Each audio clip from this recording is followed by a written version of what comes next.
अस्सलाम वालेकुम everyone, welcome back to index और बाक्सर फवाद। डेटा शीट्स पूरे दिन यही पढ़ रहे होते हैं कि कौन सा प्रोडक्ट कितने का आ रहा है, उसकी डेटा शीट चेक कर लें, उसमें क्या चीज़ें लिखी हुई हैं, क्या उसका डिस्चार्ज है, कितने पे वो चार्ज होती है, कितने उसकी लाइफ साइकिल है। स्पेशली अगर हम बैटरी की बात करें, यही चीज़ हम आज से 2 साल पहले सोलर पैनल्स के लिए बात कर रहे थे कि जो स्टिकर उस डेटा पे जो डेटा हमें मिल रहा है उस स्टिकर के अगेंस्ट में जो सोलर पैनल के पीछे लगा हुआ है वो तो अल्हम्दुलिल्लाह यहाँ गली में बैठ के छप रहे थे। तो प्रैक्टिकली हमें पता ही नहीं चल रहा था कस्टमर को कि ये जो पैनल है वो 500 वाट का है भी कि नहीं है।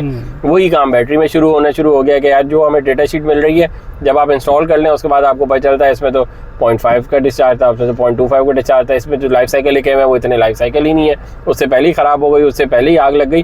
तो वही सारी साइकिल्स वो एक ही दिमाग, एक ही आइडिया बार बार प्रोडक्ट्स में लगाते रहते हैं। तो क्या समझ नहीं आती लोगों को इशू क्या आ रहा है यार। अच्छा, जो आप बात करें बिल्कुल ट्रू है और ये ऐसे ही होता है क्योंकि पाकिस्तानी दिमाग की एक लिमिटेशन है और वो लिमिटेशन ये है कि उसने वही करना है जो उसने पहले किया था। तो जो सोलर पैनल्स के साथ किया था लोगों ने वही आज बैटरी के साथ कर रहे हैं और कल को जब कोई और प्रोडक्ट आएगी उसके साथ भी वो यही कर रहे होंगे कि दिखाएंगे कुछ और लगाएंगे कुछ और बताएंगे कुछ और लिखा हुआ जो किताबचा बनाया हुआ होगा उसमें कुछ लिखा हुआ होगा। तो अभी यही हो रहा है। तो इसमें एज एन एंड कंज्यूमर आप क्या कर सकते हैं? एज एन एंड कंज्यूमर अब ये सब तो हो रहा है ना, सबको पता है ये हो रहा है। आपको अगर टेस्ट करना है आप भी जाएँ 10 ब्रांड की बैटरी ले लें और नॉन ब्रांडेड वाली भी ले लें और वो ब्रांड वाली भी ले लें कि जो लॉट वाला माल है और वो वाला भी ले लें जो नॉन लॉट वाला माल है और वो वाला भी ले लें जो वारंटी वाला है और वो वाला भी ले लें जो नॉन वारंटी वाला है और वो वाला भी ले लें कि जो किसी ने लोकल ब्रांड अपने नाम से बनवाई हुई है किसी भी मैन्युफैक्चरर से और उस मैन्युफैक्चरर का कोई नाम ही नहीं है और वो मैन्युफैक्चरर कहीं डिक्लेयर्ड ही नहीं है कौन है।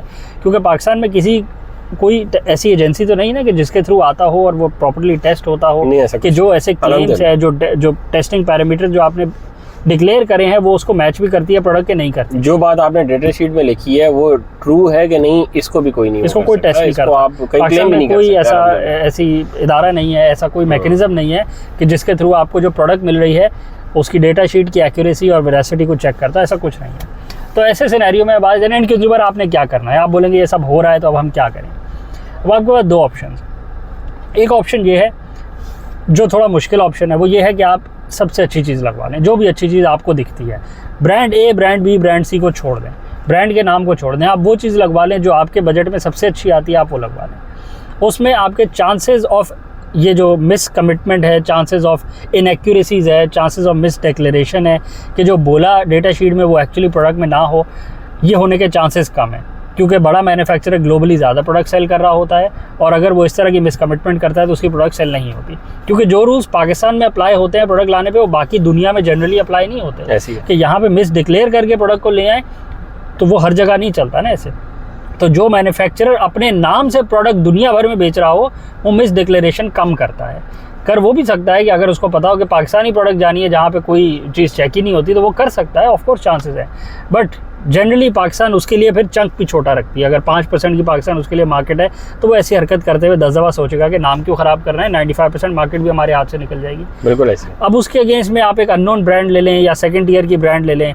इसमें भी 2 और कैटेगरीज निकल आई हैं। एक वो है कि जो सेकंड ईयर की ब्रांड है, तो सेकंड ईयर की ब्रांड प्राइस में कम होती है बट उसकी डेटा शीट की इनएक्यूरेसी हो सकती है क्योंकि अगेन उसका मार्केट शेयर कम है, उसको जो कंपेटिटिव एडवांटेज है वो सिर्फ प्राइस का ही मिल रहा है, प्रोडक्ट की क्वालिटी का नहीं मिल रहा, तो प्रोडक्ट की प्राइस कम करता है। प्रोडक्ट की प्राइस कैसे कम होती है?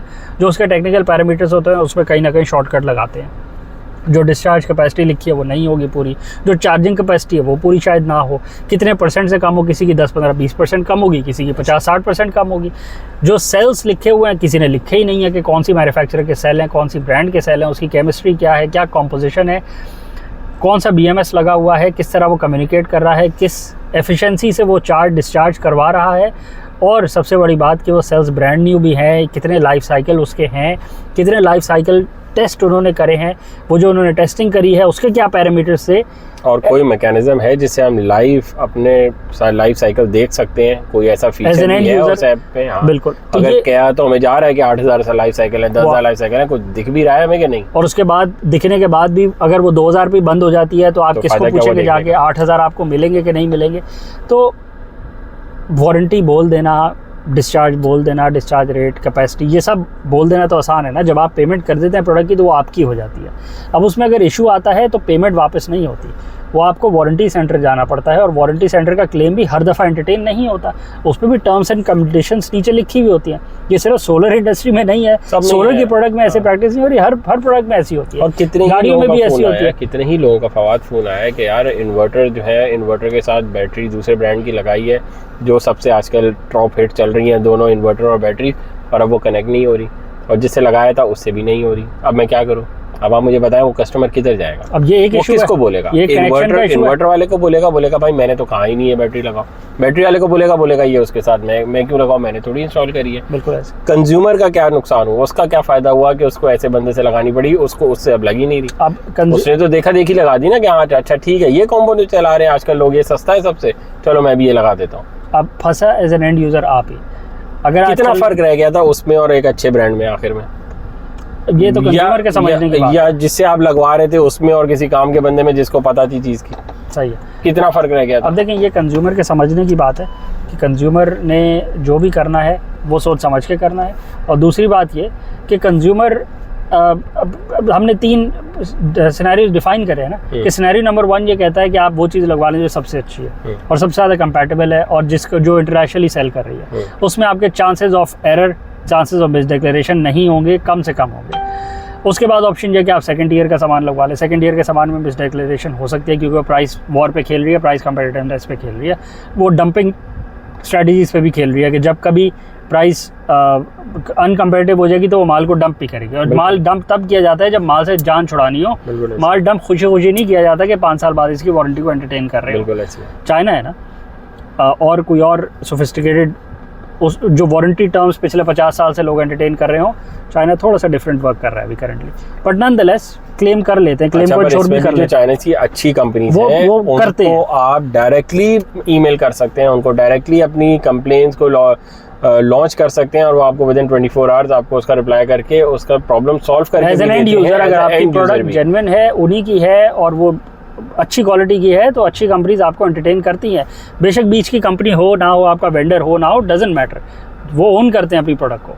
तो अगेन जब उनको भी कॉन्फिडेंस होता है तो ही वो ऑन करते हैं। जो आपको याद है मेड इन जर्मनी जो इन्वर्टर्स हमने ऑन गेट लगाए थे, उसमें भी आप डायरेक्ट जर्मनी भी कॉल करें, ज़रा सा भी इशू आए आपका, चाहे आपका वाईफाई कनेक्ट ही ना हो रहा हो, वो उनके कॉल सेंटर बैठे हुए वो आपको ये प्रॉब्लम सॉल्व करके देते हैं। आज भी फ़ोन कर लें, यहाँ किसी EPC के पीछे लगने की ज़रूरत ही नहीं है आपको, यहाँ किसी इम्पोर्टर के, इंस्टॉलर के, किसी भी बंदे को पीछे लगने की ज़रूरत ही नहीं है। कोई भी आपका इन्वर्टर में इशू है आप डायरेक्ट कंपनी को फ़ोन करें, वो आपका इशू सॉल्व करती है, अगर अच्छी कंपनी का लगाया हुआ हो। नहीं तो यहाँ अल्हम्दुलिल्लाह बहुत लोग हैं वो पीछे पीछे आपको घुमाए रखेंगे, पहली दफ़ा आपको भेज देंगे, उसके बाद बोलेंगे मैं बैठा हुआ हूँ। वो तो बैठा हुआ है अपनी कुर्सी में, पर आप नहीं बैठ पाएंगे क्योंकि आप कैसे बैठेंगे, आपका तो सिस्टम नहीं चल रहा, आपके तो पैसे ज़ाया हो गए, आपका तो सिस्टम फॉल्ट मोड पे चल रहा है या चल ही नहीं रहा। बहुत सारे मसले आए हुए मार्केट में इस टाइम पे। तो अच्छा, तीसरा ऑप्शन ये आ गया, 2 तो हो गए। नंबर 1 ये सबसे अच्छा लगवा लें, नंबर 2 के या आप मीडियोकर लगा लें और मीडियोकर में फिर एक्सपेक्ट करें कि कुछ ना कुछ फ़र्क हो सकते हैं और बस उस बात को पी जाएं और चीज़ लगवा लें। चलने को चल भी सकती है, नहीं चलने को नहीं भी चल सकती।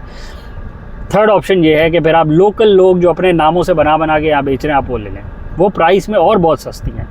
लोकल नामों में बहुत से लोग लोकल भी कर रहे हैं काम और बहुत से लोग चाइना से OEM मैन्युफैक्चरिंग करवा के भी बिल्कुल दुकान वाले या और लोग हैं वो अपने नामों से यहाँ बेचने लगे हैं।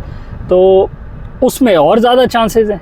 उसमें जो डेटा शीट जो है वो तो बिल्कुल ही वो खुद ही बनी हुई है, वो डेटा शीट खुद बनी हुई है, आपको पता ही नहीं है कि सेल किसके हैं, बनवाया किससे है। कि जब स्टिकर बन रहे थे तो वो भी खुद ही बनवाए थे, जब डेटा शीट बनी वो भी खुद ही बनवा ली, और जब आप उनसे बोलें कि कोई मसला आ रहा है तो अगला कहता है मैं बैठा हुआ हूँ। तो ऐसे में सच और झूठ तो यहाँ पे अल्हम्दुलिल्लाह कोई फ़र्क रखने को राज़ी नहीं है ना। तो उसमें नुकसान आपका है, नुकसान आपका बाकी है, किसी ने जो करना है वो कर ले, मतलब जिसने जो लिखना है वो लिख ले, उसकी प्रोडक्ट है वो उसको 5C लिखवा के बैठ जाए, इसमें 5C का डिस्चार्ज है तो कोई इशू नहीं है, वो उसने जो करना है वो कर सकता है। थोड़ा आसान, but as an end user नुकसान आपका होता क्या है ना, डिस्चार्ज रेट होता है ना, 1C का डिस्चार्ज रेट ये होता है कि 5 किलोवाट आवर का अगर आपका बैंक है तो आप उसमें 5 किलोवाट का अगर लोड डालते हैं तो वो सीमलेसली ट्रांजिशन करता है। और कितने सेकंड्स, अगर मैंने 6 किलोवाट का सिस्टम लगा हुआ है जिसकी अभी हमने वीडियो भी बनाई थी, और 6 किलोवाट के सिस्टम में हमारा 4 किलोवाट का लोड चल रहा है, मतलब 2 AC हमारे चल रहे हैं, और दिन का टाइम नहीं है, शाम का टाइम हो गया, लाइट चली गई, रात 8 बजे का टाइम है, सूरज है ही नहीं, अब आपके पास 2 ही सोर्सेस थी, एक इलेक्ट्रिक / वापडा और दूसरी थी बैटरी। तो 8 किलोवाट का 4 किलोवाट का हमारा लोड चल रहा था, 5 किलोवाट का हमारा बैटरी बैंक है, लाइट एकदम चली गई, एकदम से तो चली क्या गई। करेगा? अब अगर आपका 1C का डिस्चार्ज होगा, बैटरी का डिस्चार्ज रेट उस पर लिखा हुआ है स्टिकर, और वो अगर एक्चुअली भी इस तरह डिज़ाइन है कि वो 1C का डिस्चार्ज दे सकती है, तो आपका 4 किलोवाट का लोड ऑटोमेटिकली स्विच हो जाएगा और बैटरी पे आ जाएगा और आपका लोड ट्रिप नहीं होगा। और अगर लोड हमारा ऑफ भी लोड नहीं ट्रिप होगा। हो रहा है, और अगर आपका इसका लोड मतलब नहीं, अभी एक और बात भी है। चले, एक तो आपका लोड स्विच भी हुआ, 4 किलोवाट का लोड कंटिन्यूअस बैटरी पे आ गया, आपको फर्क भी नहीं पता लगेगा। और दूसरा ये भी होगा कि जब तक बैटरी डिस्चार्ज नहीं होती वो चलता रहेगा 4 किलोवाट का लोड। डिस्चार्ज रेट का यही मतलब है कि 1C का rate indefinitely through out the discharge period है ना। ठीक है, 10 सेकंड के लिए नहीं है, 15 सेकंड के लिए नहीं है, 30 सेकंड के लिए नहीं है। 5 किलोवाट का मतलब है कि 4 किलोवाट का डाला आपने तो 1 घंटा 10 मिनट 20 मिनट तो चलेगा ना। पूरा 1 घंटा 10 मिनट 20 मिनट वो चलता रहेगा, वो ट्रिप नहीं करेगा ठीक जब तक बैटरी खत्म नहीं हो जाती। ठीक है, तो ये उस बैटरी की फीचर है कि वो ठीक है। 1C का डिस्चार्ज रेट आपको देगी। ठीक है। आपका स्विच जो लोड है वो स्विच करेगा, बैटरी पे आएगा, बैटरी ट्रिप नहीं करेगी। अब अगर आपने कोई ऐसी बैटरी लगवा ली जो कि जैसी लाइट जाती है तो वो ट्रिप कर जाता है, ये भी बहुत सारे आपको पता है कितनी कॉल आ रही है, सारे यही मसले बता रहे हैं ना, उसका क्या मतलब है? उसका मतलब ये है कि अगर उस बैटरी पे लिखा हुआ है 1C का डिस्चार्ज है, मतलब फर्स्ट से 5 किलोवाट आवर का बैटरी बैंक था, आपने उस पर लोड डाला 3 किलोवाट का, लाइट गई 3 किलोवाट का लोड डाला, 10-15 सेकंड उसने दिया, क्योंकि असल में ना हाई डिस्चार्ज रेट कुछ सेकंड के लिए हर बैटरी में होता है। ठीक है, 10-15-20 सेकंड हर बैटरी शुरू में पावर दे देती है 1C का, वो फिर प्रोलॉन्ग्ड आधे घंटे बाद पता लगता है कि वो 20 मिनट तक दिया उसने, 30 मिनट तक दिया कि नहीं दिया। तो अगर वो मिनट बाद 2 मिनट बाद आपकी बैटरी ट्रिप कर गई है 3 किलोवाट के लोड पे ही, तो उसका मतलब है बस फिर वो जो स्टिकर लगा था वो स्टिकर ही है, और जो आपके पास आपको डिस्चार्ज रेट मिला है वो नहीं मिला जो स्टिकर और डेटा शीट पे लिखा था। और उसमें कुछ भी हो सकता है, या तो वो बैटरी ही जेन्युइन नहीं है, वो उस ब्रांड की ही नहीं है, या वो ब्रांड ने भी मिस डिक्लेरेशन करी भी है, या आपकी बैटरी डिग्रेड हुई हुई है, वो नई नहीं है पुरानी है, या उसमें सेल का मसला है। कुछ भी नहीं कह सकते ना, सही के बारे में तो कह सकते हैं, गलत के बारे में क्या कह सकते हैं, उसमें क्या मसला है। तो बस वो अब हो गया है जो होना है, अब वो नहीं है जो आपको पता आपको लगता था वो तो वो बैटरी नहीं है प्रैक्टिकली, वो बैटरी कॉल्ड अ बैटरी। अब वो फिर आपने कुछ और ले लिया, मतलब वो कॉम्प्रोमाइज सिचुएशन है कि जिसके अंदर एनर्जी स्टोरेज उसके अंदर है, ठीक है। अगर आप फिर कम लोड आप फिर ट्राई करें, अब आप आ जाए एक्सपेरिमेंटेशन मोड पे, अब आप उसमें 1 किलोवाट का लोड डालें, 1 किलोवाट के लोड पे देखें वो ट्रिप करती है कि नहीं करती।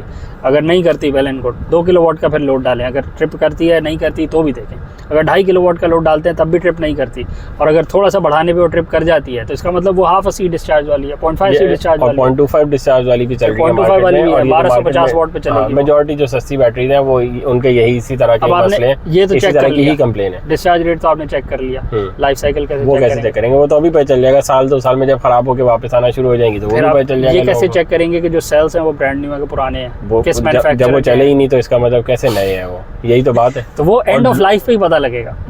वो बिल्कुल ऐसे ही है कि आंखों पे पट्टी बांध के खाई की तरफ जा रहे हैं, फिर जब खाई में गिरे तभी पता लगा कि खाई आ गई थी, उससे पहले पता ही नहीं लगा। पर आप खुद ही ऑप्ट भी तो कर रहे हैं ना उस चीज का, और चलो ठीक है मैं मुझे सस्ती मिल रही है मैं 2 लगवा लेता हूँ, आपको लगा जहाँ आपने 1 लगानी थी सस्ते में मैं 2 लगा लेता हूँ, मैं ज्यादा होशियार हूँ। ये तो एक बहुत एक सेलिंग फीचर है ना कि जहाँ एक महंगी बैटरी मिलती है वहाँ 2 सस्ती वाली बैटरी मिल रही है, तो वहाँ फीचर तो है, बिल्कुल ऐसी है। मेरे ख्याल वीडियो रैप अप करते हैं, चैनल को लाइक करें, सब्सक्राइब करें, ज़्यादा शेयर करें, कमेंट से बताएं आपकी क्या राय है इस बारे में, मिस डिक्लेरेशन कौन सी बैटरीज लगाई हुई है, हाँ कौन सी बैटरीज लगाई हुई है, उसमें मिस डिक्लेरेशन थी कि नहीं थी। आपने ये चीज़ ट्राई करी कि 5 किलोवाट की अगर बैटरी बैंक है आपका तो पूरा 5 किलोवाट का आपने लोड डाल के देखा उस पर, जब सोलर नहीं था उस टाइम पे, और वो ट्रांसफ़र उसने कितना ट्रांसफ़र इजीली हो गया उसका कंटिन्यूअस लोड 1 घंटे तक चला नहीं चला, और वो कौन सी बैटरी थी, ज़रा नामों के साथ बताएं ताकि लोगों को पता चले कि किस तरह की बैटरीज अच्छी हैं, कौन सी अच्छी बैटरीज हैं, कौन सी लेने वाली हैं।